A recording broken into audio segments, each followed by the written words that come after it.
দেশের জন্য দীর্ঘ ৩৬ বছর কর্মজীবন শেষে বাড়ি ফিরলেন রায়দিঘির বাসিন্দা।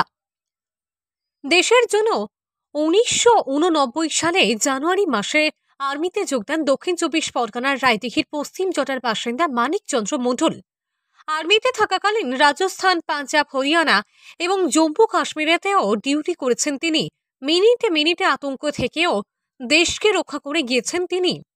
দীর্ঘ ২০ বছর তিনি আর্মিতে সার্ভিস করেন। তার মধ্যে ৬ বছর তিনি জম্মু কাশ্মীরে দেশ রক্ষার জন্য পাহারা দেন।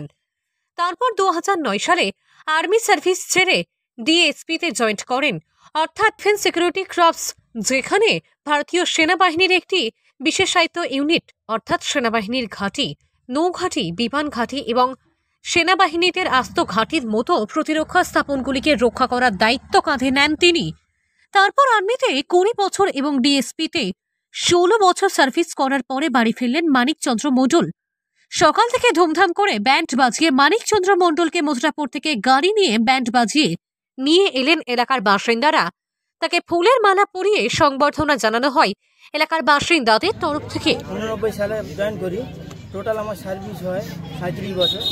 তো 37 বছরে অনেক জায়গায় পোস্টিং দিয়েছি, যেমন রাজস্থান, পাঞ্জাব, হরিয়ানা, জম্মু কাশ্মীরে তো বিশেষ করে 6 বছর কাটিয়েছি।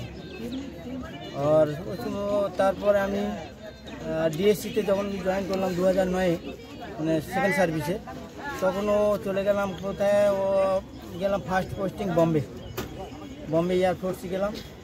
তারপরে এলাম ফের আসাম তেজপুর থেকে চলে এলাম পানাগড়, ওয়েস্ট বেঙ্গল। পানাগড় থেকে ফের চলে গেলাম উড়িষ্যা পাটনা। কর্মজীবনে কতটা রিস্কের মধ্যে কাটিয়েছে? আর কর্মজীবনে এতে আর্মি সার্ভিস হামেশা মানে মিনিটে রিস্ক, সেকেন্ডে রিস্ক, এবং সেই রিস্কগুলো কাটিয়ে যে সশরীরে ভালোভাবে চলে এসেছে। আমাদের প্রতি বছর মেডিকেল হয়, মেডিকেলে সেফ ওয়ান হতে হয়। শরীরের ওয়েট থাকলে নেবে না, তার জন্য সুগার থাকলে নেবে না, বিপি হাই হলে আউট করে দেবে। সেই সব দিক থেকে শরীরের চর্চা এবং মানসিক মানে যে যন্ত্রণা, যেমন আমি ছুটি কেটে যখন চলে যাবো তখন মনের মধ্যে যে দুঃখ ইয়ে থাকে, সেগুলো কাটিয়ে গিয়ে আবার ফের ওখানে যখন জয়েন করি তখন আবার হাসি মুখে চলতে থাকে। এভাবে যাই হোক, এত বছর সার্ভিস করে আমি যে সশরীরে ভালোভাবে সুস্থতে আমি চলে এসেছি, এইটাই আমি আনন্দিত। এবং এখন যে প্রজন্ম, এখন যে বালকদের উদ্দেশ্যে, যুবকদের উদ্দেশ্যে কী বলবে?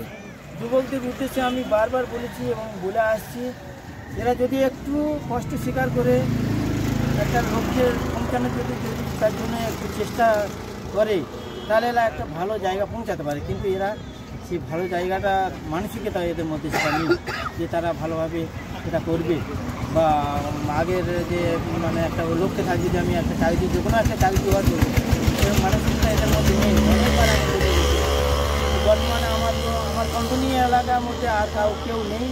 এই আর্মি বলো আর বিএসএফ বলো, বিএসএফের একজন আছে, আর্মিতে আর কেউ নেই, একজনই আছে, ও আবার ডিফেন্স সিকিউরিটি করে আছে, বাকি কেউ নেই।